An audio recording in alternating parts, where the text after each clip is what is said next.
बिस्मिल्लाहिर्रहमानिर्रहीम। क्लास 10 के स्टूडेंट्स, हम लोग एक्सरसाइज 2.3 कर रहे थे और उसके हमने क्वेश्चन नंबर 3 जो है उसका पहला पार्ट किया था। आज हम क्वेश्चन नंबर 3 का दूसरा पार्ट करते हैं। तो क्वेश्चन नंबर 3 का जो दूसरा पार्ट है उसकी वैल्यू कुछ ये है, x square minus 2kx plus into 2x plus 1 is equal to 0।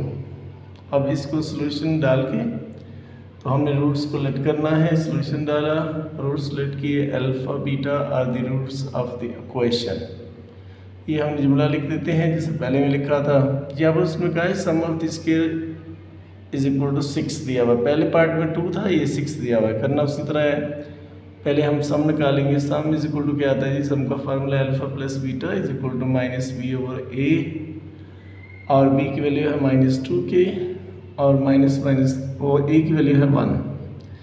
Minus minus plus हो जाएगा तो के 2k प्लस का आ जाएगा और नीचे वाला लिखने की ज़रूरत नहीं है।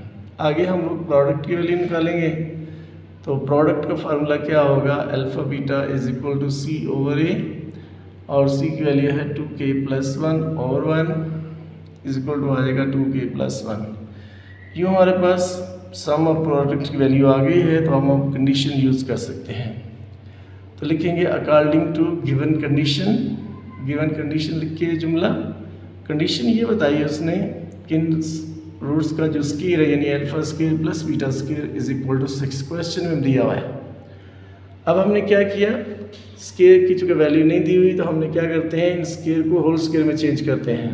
यानी alpha square plus beta square दिया हुआ है तो इसका 2 अल्फा बीटा अपने पास प्लस भी कर देते हैं और माइनस भी कर देते हैं, इज इक्वल टू 6 वैसे लिखा। अब जो पहली 3 वैल्यू हैं यानी alpha square plus beta square plus 2 alpha beta, ये बन जाएगा अल्फा प्लस बीटा का होल स्क्वायर। प्लस वाला 2 अल्फा बीटा इसलिए लेना जबकि हमारे पास वैल्यू अल्फा प्लस बीटा की दी हुई है, अल्फा माइनस बीटा की नहीं दी हुई। तो ये बन जाएगा अल्फा प्लस बीटा का होल स्क्वायर और माइनस 2 अल्फा बीटा बच जाएगा इज इक्वल टू 6। इसी तरह फिर हम लोग क्या करेंगे, इसकी जगह इसकी वैल्यू पुट करेंगे। जैसे अल्फा प्लस बीटा की वैल्यू है 2k, ऊपर स्क्वायर वैसे डाल देंगे, माइनस 2 इंटू अल्फा बीटा की जगह उसकी वैल्यू लगा देंगे 2k plus 1 is equal to 6 वैसे।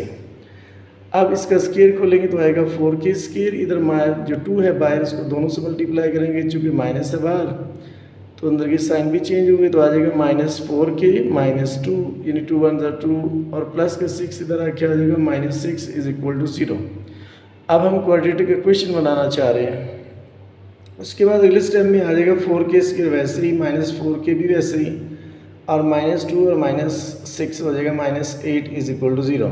अब इन तीनों वैल्यू से 4 कॉमन आ रहा है तो हम तीनों वैल्यू से 4 कॉमन लेंगे तो इधर बच जाएगा k स्क्वायर माइनस k और 4 का टेबल 8 पे जाता है 2 टाइम, तो ये बच जाएगा अंदर k स्क्वायर माइनस k और माइनस 2 इज इक्वल टू 0। तो ये 4 यहाँ मल्टीप्लाई हो रहा है, जब इम्प्लाइज करेंगे तो ये उधर जाके क्या हो जाएगा, उलट जाएगा, यानी मल्टीप्लाई का उल्ट गया तो डिवाइड हो जाएगा। तो बाकी बच जाएगा k square minus k minus 2 is equal to 0।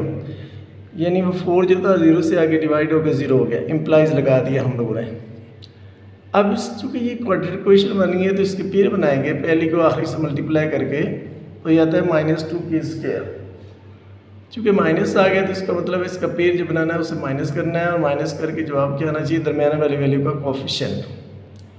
तो दरमियाने वैल्यू का कोफिशिएंट चूँकि 1 दिया हुआ है तो 2 का एक ही पेयर बनता है 1 और 2, और 2 में से 1 निकालेंगे तो क्या आता है 1, यानी 2 पेयर बन गए, एक 2 और 1। तो बड़े नंबर के साथ वो साइन लगाते हैं जो दरमियाने वाली वैल्यू के साथ दिया हुआ, जैसे यहाँ माइनस दिया हुआ तो बड़े के साथ माइनस, छोटे के साथ उसका उलट। तो ये आ जाएगा k square minus 2k plus k minus 2 is equal to 0। अब पहली 2 वैल्यू से कॉमन आएगा k ले लेंगे तो अंदर बच जाएगा k माइनस 2। अगली 2 वैल्यू से कॉमन नहीं आ रहा तो जिन 2 वैल्यू से कॉमन ना आ रहा क्या कॉमन लेते हैं 1। इधर जो भी साइन दिया उस साइन के हिसाब से, जैसे यहाँ प्लस लिखा हुआ तो प्लस कॉमन ले लेंगे। अब जब 1 कॉमन लेंगे तो अंदर की वैल्यू पे कोई फ़र्क नहीं पड़ता, वैसे आ जाएंगी, चूँकि प्लस है तो साइन भी चेंज नहीं होंगे, k माइनस 2 ऐसे आ जाएगा इज इक्वल टू 0। अब हमारी ना ब्रैकेट सेम आ गई हैं तो एक दफ़ा ब्रैकेट के अंदर वाले को लिख देंगे और एक दफ़ा ब्रैकेट के बाहर वाले को लिख देंगे इज इक्वल टू 0। वैसे ही चूँकि ये दोनों 0 के इक्वल है तो इन्हें अलग अलग 0 के इक्वल लिख देंगे।